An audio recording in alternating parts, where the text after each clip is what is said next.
Welcome to the Resilient Retail Game Plan, a podcast for anyone wanting to start, grow or scale a profitable creative product business with me, Catherine Eardley.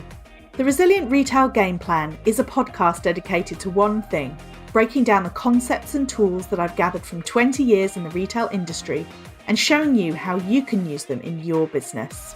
This is the real nuts and bolts of running a successful product business, broken down in an easy, accessible way. This is not a podcast about learning how to make your business look good. It's the tools and techniques that will make you and your business feel good. Confidently plan, launch and manage your products, and feel in control of your sales numbers and cash flow to help you build a resilient retail business.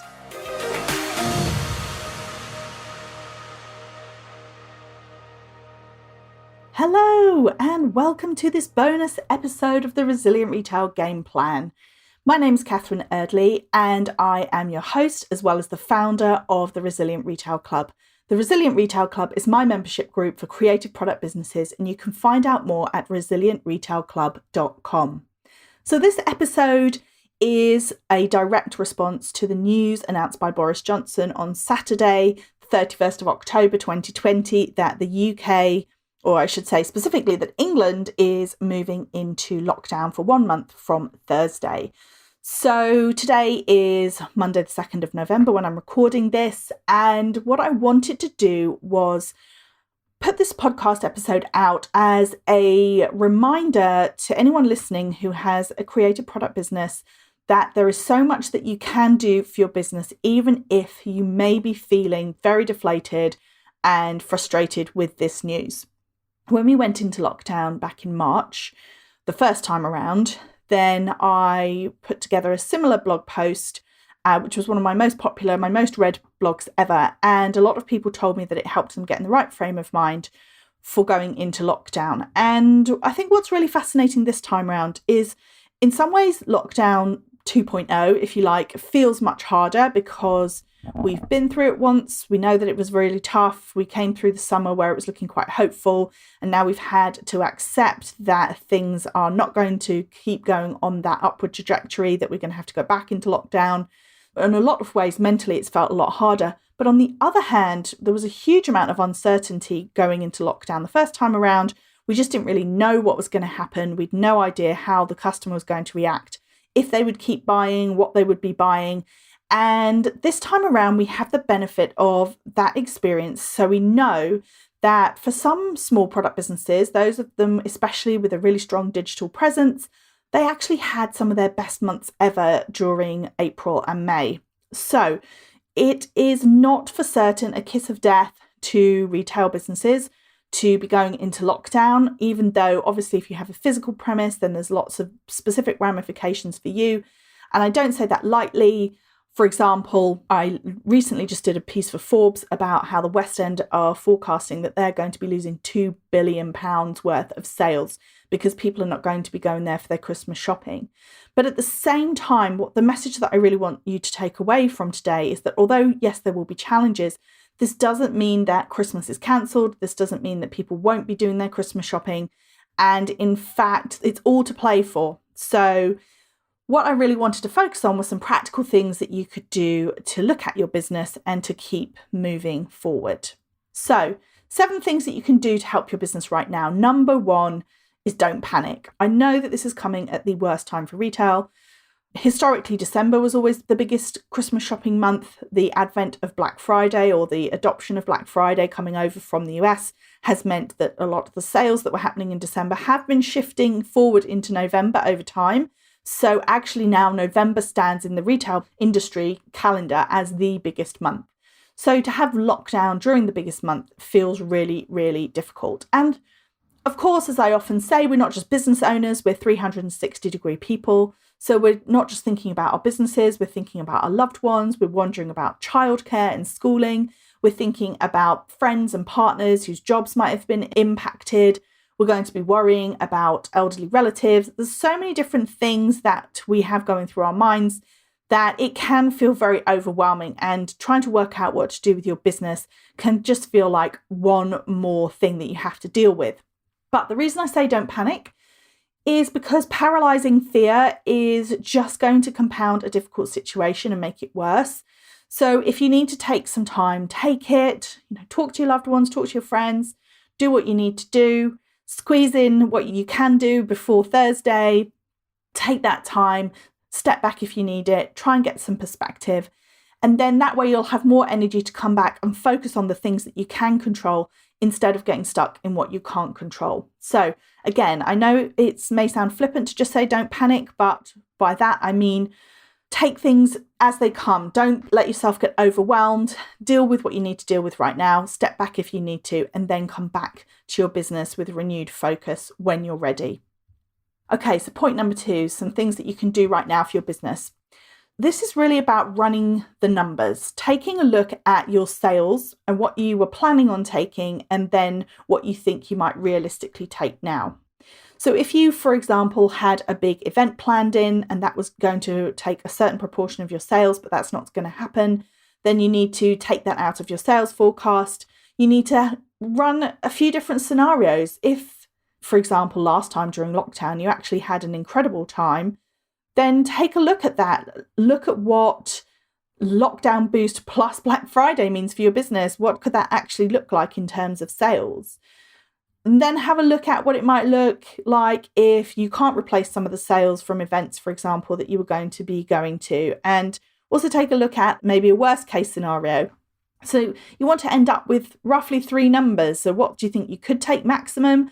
What do you think looks realistic? And then what could be the worst case scenario? And the reason that I suggest that you do this to run these numbers is that it's always better to know that now. So you could be feeling very, very panicky about the situation or about your business. And then you could actually run sort of some worst case scenario figures and realize that actually you're going to be covering your fixed overheads and actually you think you're going to be okay. So it can actually be quite comforting. On the other hand, you could run a realistic scenario and realize that there are going to be some expenses you can't cover, but you're going to figure that out before the bills arrive and you can maybe see if you can rejig some things. So running your numbers is not about making yourself feel bad. It can actually be quite powerful and it can actually be quite reassuring. So I've done this exercise with people where they felt very panicked. We've run the numbers and they've realized, actually, I think it's going to be okay. I'm a big believer that knowledge is power. So if you can map out your business based on a realistic and a worst case scenario, then it's going to be a lot less uncomfortable than ignoring the problem and hoping it goes away. Most big retailers will run off several sales forecast scenarios. They'll be looking at their realistic, they'll be looking at a stretch forecast or what they'd like to hit, and then they'll be looking at a worst case scenario. And my job for many years in retail was to run that worst case scenario and then to manage the stock so that we weren't purchasing for the best case scenario and ending up with loads of stock if sales didn't come through the way that we wanted them to. So it really is a powerful exercise to sit down and just work through, right, what do I think November could be? What's the minimum it could be? What's the maximum it could be? Because again, I don't want to assume that everybody's sales are going to drop off a cliff, because that simply wasn't the experience of a lot of people in the months of April and May earlier this year. But thinking about your maximum, actually, if it takes off like a rocket during lockdown, what does that mean for you? Do you have enough packaging materials? Do you have enough manpower? Can you actually physically support that many orders? And then maybe start thinking about, if my orders start going up and up and up, what do I think I might do? Do I think I might be able to somehow outsource some work, or am I going to have to limit the number of orders I can take per week? Okay, so point number 3, 7 things that you can do right now in your business. Take a good look at your stock. And I want you to divide specifically your stock into 3 categories.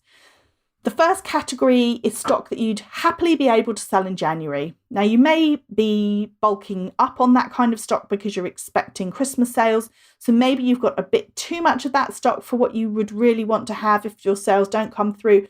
But ultimately, this stock is going to be just as useful to you in 2021 as it is to you now. So it's not stock that you really need to worry about shifting through.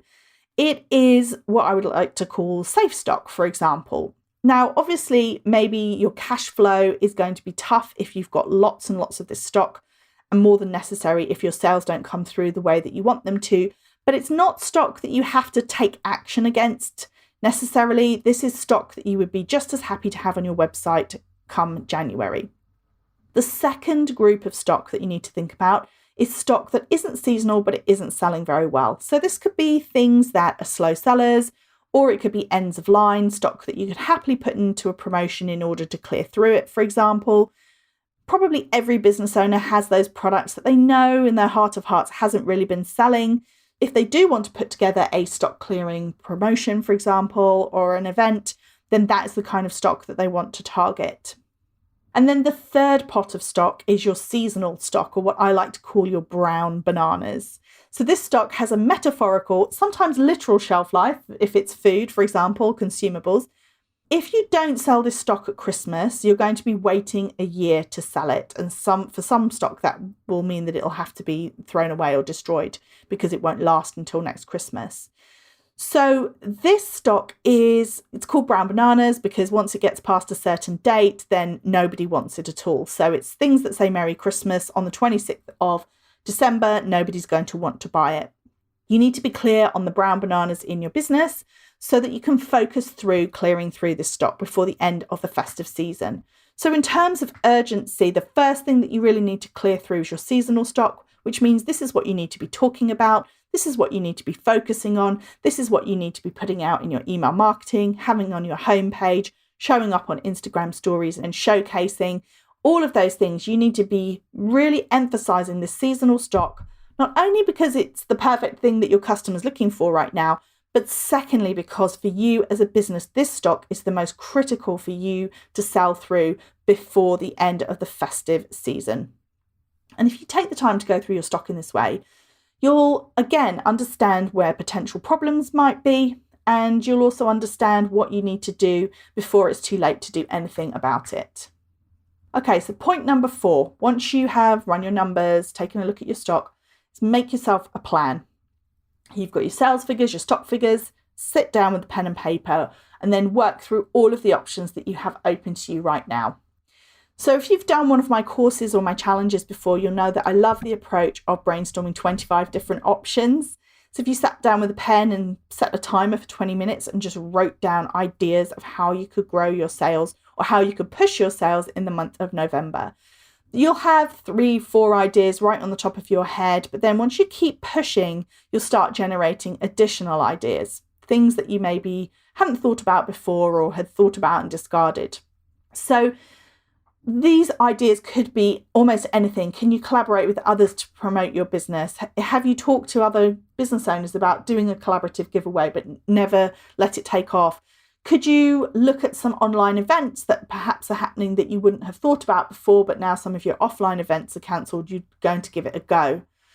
If you're a physical store, what worked well last time?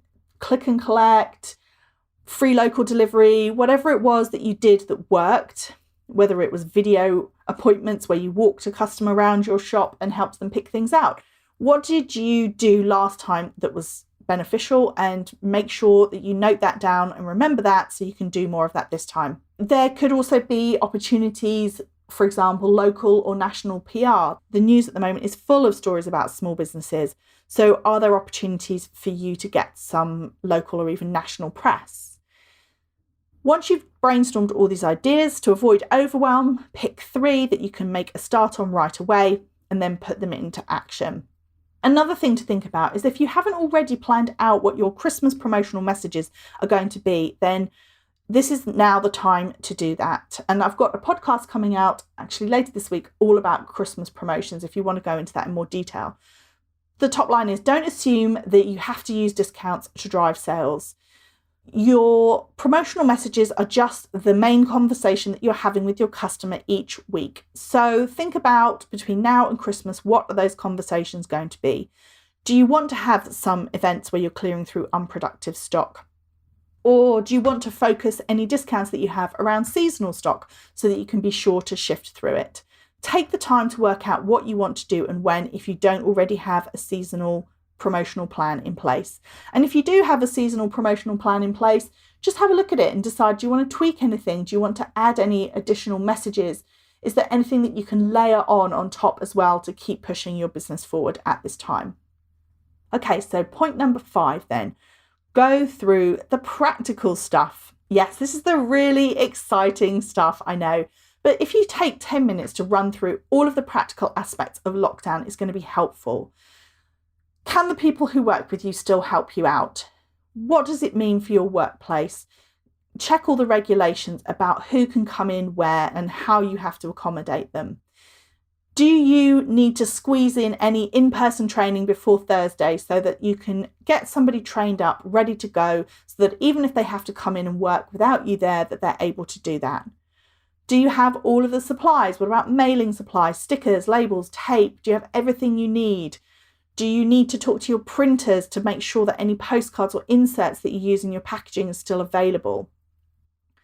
As I said, the benefit this time round is we know what the pitfalls are likely to be. So think back to what it was like in lockdown previously, the restrictions that you had, and think about how you can accommodate that moving forward. What do you need to focus on right now to help you get ahead once full lockdown comes into force? There's also been the new Royal Mail pickup service. So a lot of people were struggling during lockdown last time with getting to the post office. It is a paid for service, so you have to look at that in your profit margins. But for example, if it means the difference between you not being able to dispatch products because you can't get out to the post office, for example, then it may be an option that you want to look into.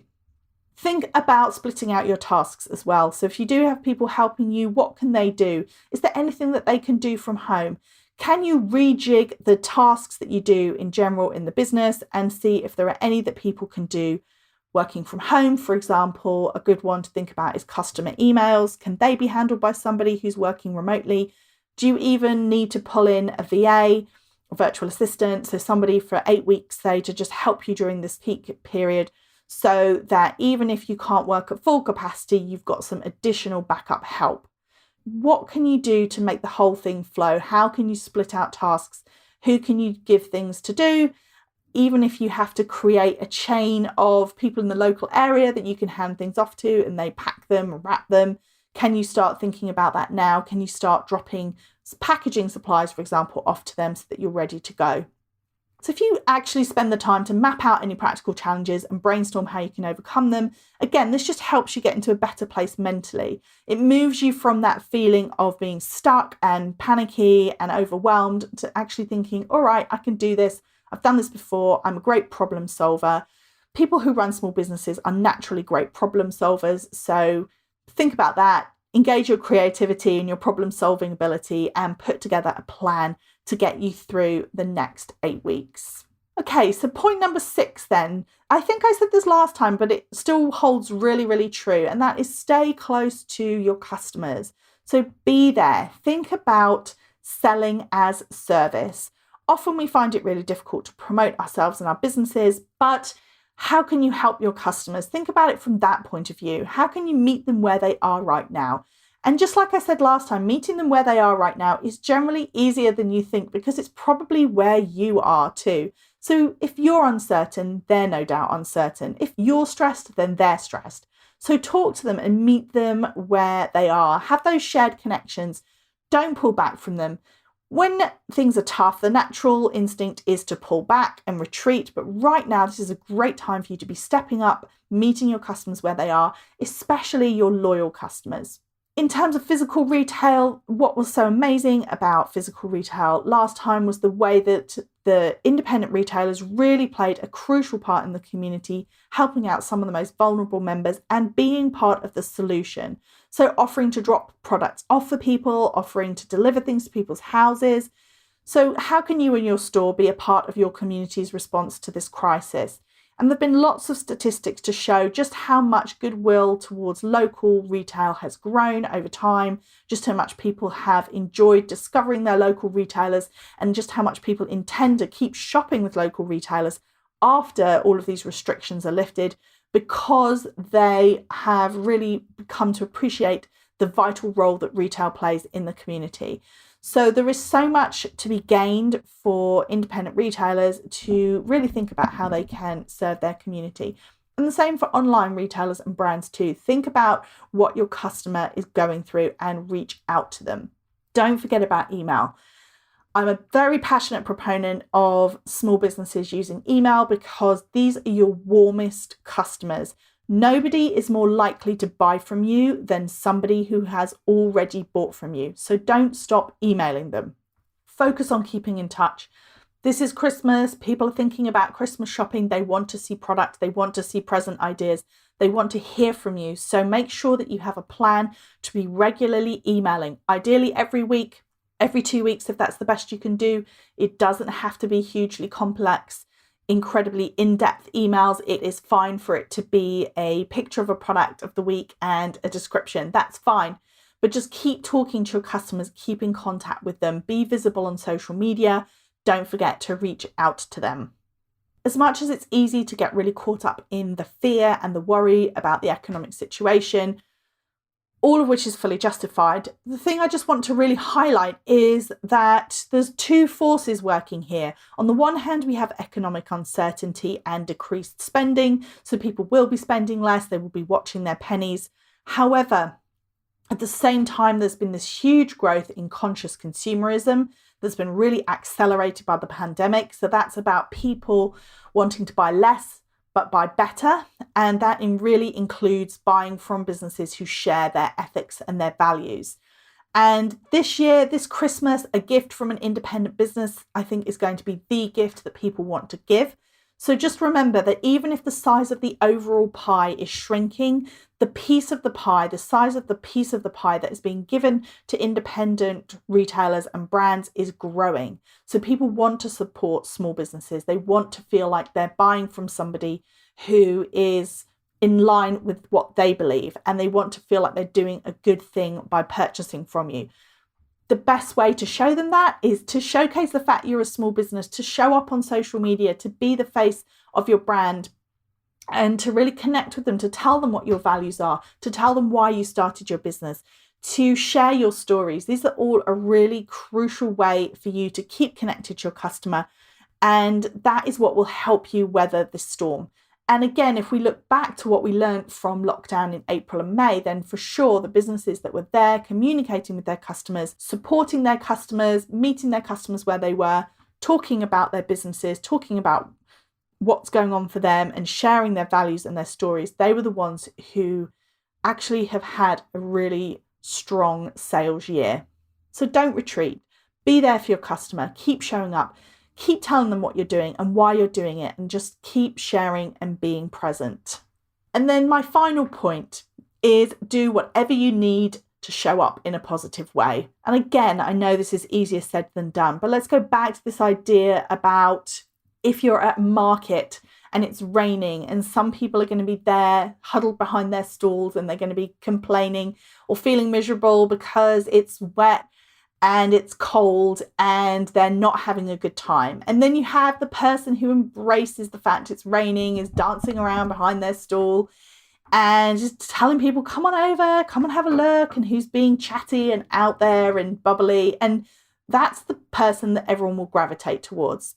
It's really hard. It's this difficult conundrum that as business owners, we have to manage our own mindset. So we have to get behind our own business, even when we're feeling concerned, worried, stressed out, and all the rest of it. And that's why I say take some time away if you need, but then when you get back there, then show up with enthusiasm. People will buy your enthusiasm. They'll buy your passion for what you do. So as much as this is hard, as much as this is high stakes, because this is Christmas, this is the biggest month of the year, and anytime we have disruption like lockdown, it's a very worrying time for a lot of small businesses.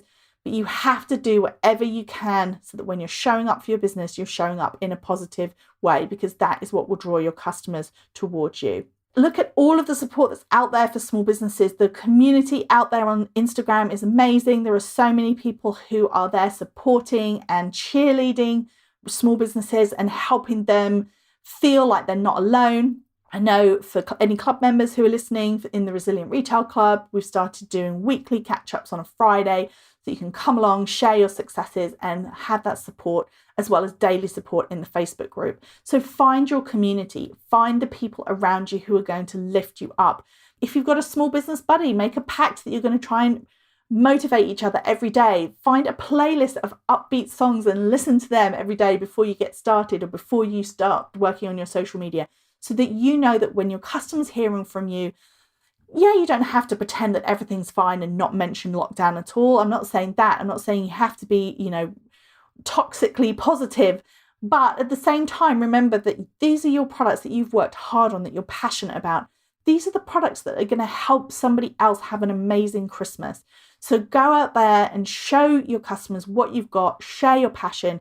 That's what will draw people to you. That's what will get people excited about shopping from you. And that's what will help you get through this time, so that when you come out the other side, you're going to look back and say, it was challenging, it was tough, but I did the very best I can. And that's all any of us can do right now. So as hard as this second lockdown might feel, if you avoid panic, if you run your numbers, evaluate your stock, make a plan, take care of the practical stuff, stay close to your customer and show up positively, then you'll be on your way to making the very best of a difficult situation. I hope you found this useful. I would love it if you would come over and say hi to me at Resilient Retail Club on Instagram. Tag me if you're watching. I love to see where you are when you're listening.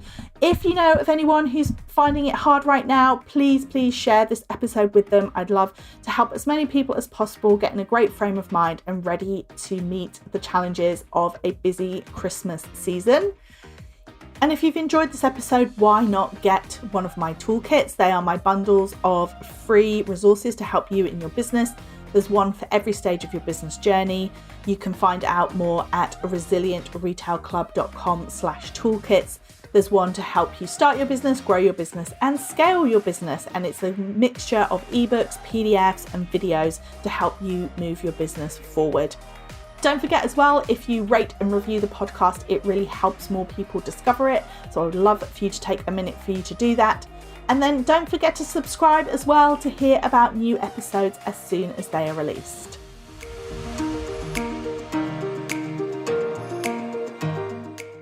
If you've enjoyed this week's episode, then I invite you to check out resilientretailclub.com. The Resilient Retail Club is the membership for anyone wanting to start, grow or scale a profitable product business. No more trawling Google trying to find the answers to your questions or wading through general business advice that speaks mainly to service-based businesses. Whether you're still at the idea stage or you've been going for a while but want to get more focused and organised when it comes to your business, the Resilient Retail Club is the place for you. With a library of courses tailored to creative product businesses, several live sessions a month, and a supportive and active community, the Resilient Retail Club is the perfect membership to help you hit your goals faster. Check it out at resilientretailclub.com.